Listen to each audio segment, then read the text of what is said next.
Somehow, a registered letter for you arrived. I received a call from my parents' home. It happened just after my mother-in-law's funeral had concluded. She had taken her own life, and her lifeless body was discovered at her home. My mother-in-law had treated me like her own daughter, and she was kind to my daughter, her granddaughter. Why did this happen? Suppressing my grief, I headed back to my childhood home. Here it is. My father handed me an envelope with my name on it. Apparently, it was addressed to me. In a familiar handwriting, my mother-in-law had written the stern note, "Read this when my son is not around." This was no ordinary letter. As I read further, anger and fear welled up inside me, and I began to tremble. My name is Peyton, a 33-year-old homemaker. I married Liam, who is the same age as me, after being introduced by a friend. Liam started his own IT startup company after graduating from university, and it has been steadily growing. His family is wealthy, owning various properties and land, with substantial real estate income. Yet, Liam chose to be independent and started his own business, which drew me to him. I grew up without a mother, living with my father until I got married. Even when I was about to marry, I worried about my father. I'm not old enough to be worried about. Don't think about it. That's what my father said as he sent me off. Our relationship with Liam's parents was also excellent. My mother-in-law would often say, "Peyton is like a daughter to me. You can think of me as your real mother." And my father-in-law would add, Exactly. We're family now, so don't hesitate to rely on us. As a newlywed couple, we rented an apartment midway between our parents' homes. Soon after, I discovered I was pregnant, and both my father and my in-laws were delighted. Liam was enthusiastic, saying, "I need to work even harder from now on." Eventually, I gave birth to a beautiful baby girl. However, our joy was short-lived. My father-in-law suffered a heart attack and passed away suddenly. Taking over for my grieving mother-in-law, Liam managed all the funeral arrangements, ensuring everything went smoothly. As for my father-in-law's assets, the family home and land were left to my mother-in-law so she could continue living there. Other properties were also transferred to her, while savings and investments were shared between Liam and my mother-in-law.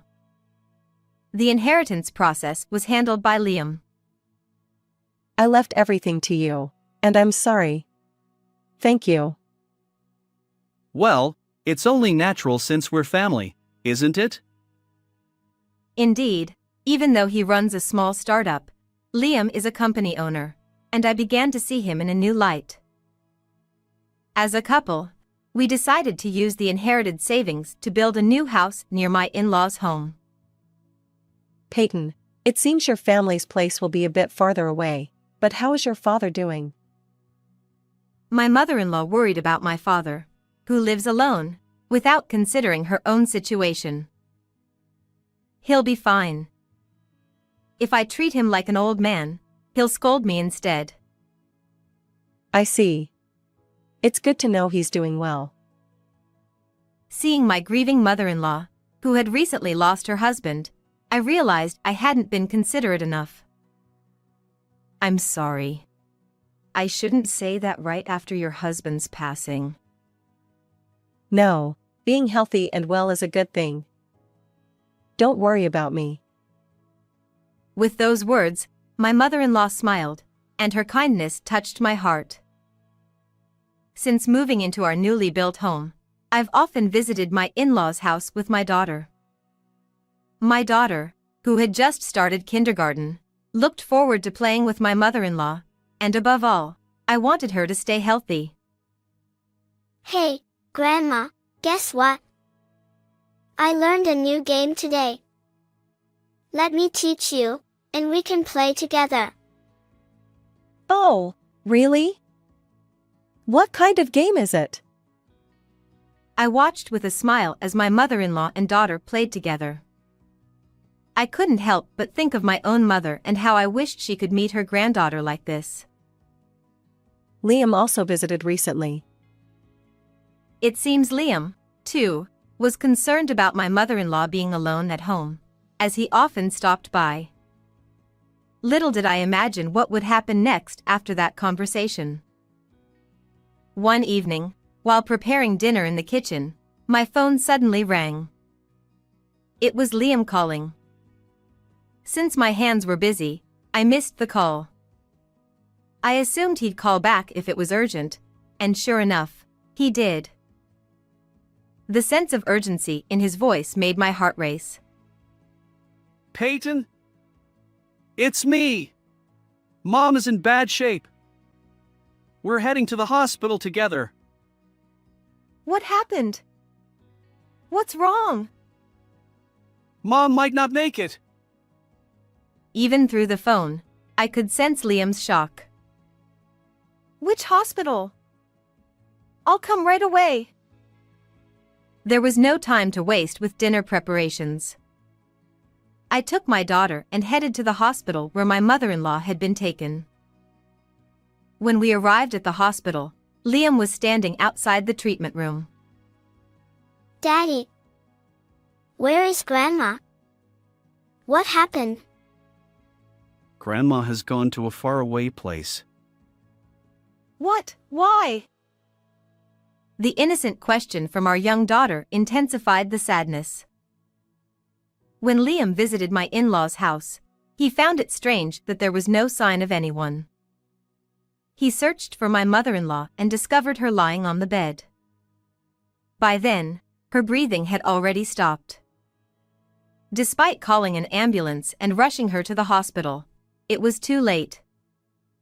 Next to the bed lay a bottle of sleeping pills, suggesting she might have taken a large dose. Although there was no apparent suicide note, the circumstances strongly indicated that she had taken her own life. Liam, during the police questioning, looked utterly disbelieving, tears streaming down his face as he answered. I felt as if I were trapped in a terrible dream. Could it be that my cheerful mother-in-law had secret troubles, silently suffering? Now, there was no way to confirm it. We arranged for the funeral home to take my silent mother-in-law away. Fortunately, we secured the same funeral venue as my father-in-law's, providing some relief. Liam clung to her, sobbing like a child. To lose my father just a few years ago, and now my mother, and in such a way. Liam's eulogy moved the attendees to tears. I should have talked to her more. If she was troubled, I wish she had confided in me. Why didn't she seek my advice? I can't bear this regret. Wiping his tears and sniffing, Liam addressed the mourners. Yet, I couldn't shake a lingering question. Since my father-in-law's passing, Liam had been visiting my in-laws' house more frequently. It seemed odd that he would say he hadn't spent enough time with my mother-in-law. Moreover, my mother-in-law's anxious expression when mentioning Liam had always bothered me. All right, I'll head home first and tidy up a bit. I told Liam, and my daughter and I returned home. As soon as I entered, my phone rang. It was my father from my hometown. He had attended my mother-in-law's funeral. Despite having just been together, I wondered what he needed and answered the call. Peyton, when I got home, there was a registered letter addressed to you. Can you come over here? Although I was tired from just finishing the funeral, I felt I had to read that letter. So, I hurried to my parents' house with my daughter. I called Liam to let him know that I had received a call from my father. Huh? Your father just got back from the funeral, didn't he? Well, it seems there's something he forgot to tell me. He wants to talk directly, so he asked me to come over. It's a bit selfish, isn't it? I feigned a smile. Take a look at this. Do you have any idea what it's about? When I arrived at my parents' house, my father showed me an envelope. The familiar handwriting on the address caught my eye. It was my mother-in-law's writing. I took the envelope from my father and quickly opened it. The first thing I saw was, Please read this where my son can't see it. that sentence was written in large letters. By the time you read this, I may no longer be in this world. The letter began with such an introduction. It meticulously detailed a side of Liam that he had never shown me, a side that involved threatening my mother-in-law to secure her inheritance. Despite publicly leaving most of the inheritance to my mother-in-law after my father-in-law's passing, Liam apparently schemed to claim it for himself. His company was struggling financially, and while my father-in-law was alive, he had been covering the losses. But after his death, that support vanished, so now Liam seemed to be banking on my mother-in-law's inheritance. Was the kind face Liam showed me and our daughter all a facade? As I continued reading the letter, fear made my spine shiver, and anger bubbled up from deep within. Get away from Liam as soon as possible. I don't know what he's capable of. I worry about you and my granddaughter. That was the closing line of the letter. I needed to act quickly. But if Liam found out, our safety would be at risk. I devised a plan.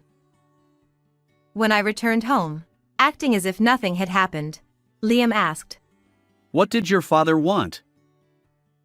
It's nothing much. He seems to be losing confidence in his health, wondering about the future. He wanted to discuss it with me. It's quite amusing, isn't it? I exaggerated my response to divert any suspicion Liam might have. By the way, what are you going to do about cleaning up your parents' house? If you lend me the key, I can start tidying up little by little. Whether disposing of the house or renting it out, we needed to clear out the belongings. I asked Liam about his plans for the house. We've decided to gather relatives on another day to clean up, so you don't need to do anything until then. Liam seemed reluctant to have anyone enter the house. Oh, I see. Let me know if anything comes up. Thanks. That helps. The person in front of me and the image painted by my mother-in-law's letter didn't match. It was as if they were two different people. Little did Liam imagine that his hidden side would be exposed a few days later. About a month after my mother-in-law's funeral, relatives gathered at my in-laws' house. While reminiscing about my mother-in-law, we sorted through her belongings. Anything usable would be distributed as mementos, and larger furniture would remain in the house. Liam informed the relatives who had gathered in the living room that arrangements would be made to dispose of the remaining items. Everyone nodded in agreement. Seizing the opportunity, I raised my voice. I have something to share with everyone here. All eyes turned toward me. After the funeral, I received a letter addressed to me from my mother-in-law. The postmark was just before her passing. Please listen to my mother-in-law's final words. Liam looked surprised. A letter from Mom? When did that happen? She sent it by registered mail to make sure it reached me. Let's hear what everyone has to say about how Liam treated his own mother. Liam tried to snatch the letter from my hand in a panic, but he was stopped by the relatives around us. Suppressing my rising anger, I began reading the letter aloud. As the relatives listened, they frowned at my mother-in-law's candid confession about Liam's mistreatment. That's a lie. It's my mother's misunderstanding. Yes! She's mistaken. There's no way I would do such a thing to my own mother. Despite his words, Liam's expression was unlike anything I'd seen before, a demonic look. Undeterred, I retorted, "Your company seems to be struggling quite a bit, doesn't it? With no more support from your father, are you now eyeing your mother's inheritance?" I felt bad, but I had to investigate. After reading my mother-in-law's letter, I had hired a private investigator to look into Liam's personal life and the state of his company. Everything in her letter turned out to be true. Furthermore, your mother's inheritance won't be a penny for you. What? That's ridiculous. I'm her biological son. Since there's no one else, it's only natural that I inherit everything. Well, it seems things won't go so smoothly for you. Fearing for her safety due to Liam's repeated threats, my mother-in-law had left a will just in case. Although the will hadn't been officially confirmed, according to the letter, it specified that the inherited assets would go to her granddaughter, my daughter, and until she came of age, I would be her guardian. So, what about me? Unfortunately for you, there's nothing. Tough luck. Liam's eyes bore hatred as he looked at me.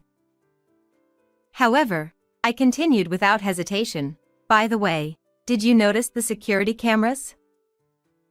Today, during a break from cleaning, I reviewed the hidden camera footage placed throughout my in-laws' house as mentioned in my mother-in-law's letter.